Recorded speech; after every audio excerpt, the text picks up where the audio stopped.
welcome. My name is Amanda. Welcome to my home.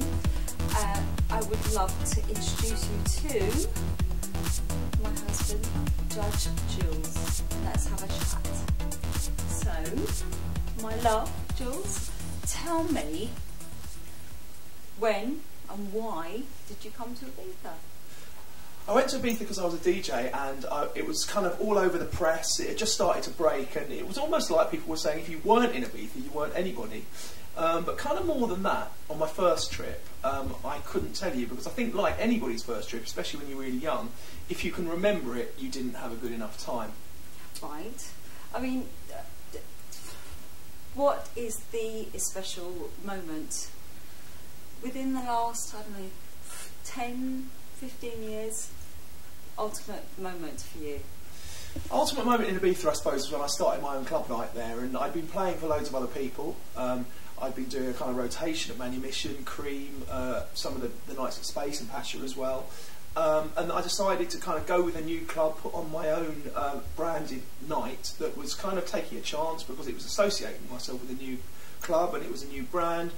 So I suppose for me, the ultimate night from a DJing point of view, as opposed to from a spiritual point of view, was turning up at that club on the opening night and seeing a queue around the block. Okay, so you have a night off. Where would you go to? In Ibiza, which night?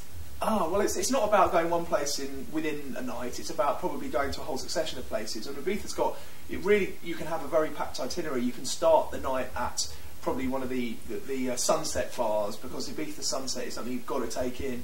Then there's kind of sort of early bar, sort of hybrids between bars and clubs. You've got places like KM5 or Aura, all of which are kind of a bit of a clubbing experience, and then a bit of a sort of restaurant stroke bar thing. And then as far as the clubs are concerned, I mean, I suppose I really like Amnesia as a venue. It's got some great nights.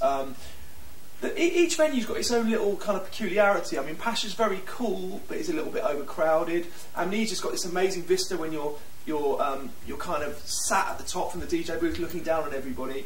And then, of course, you know, I do have to mention my own night, but I don't want to be. I don't want to go on a relentless plugging fest as well. So, last year was massively successful. This year, new plans?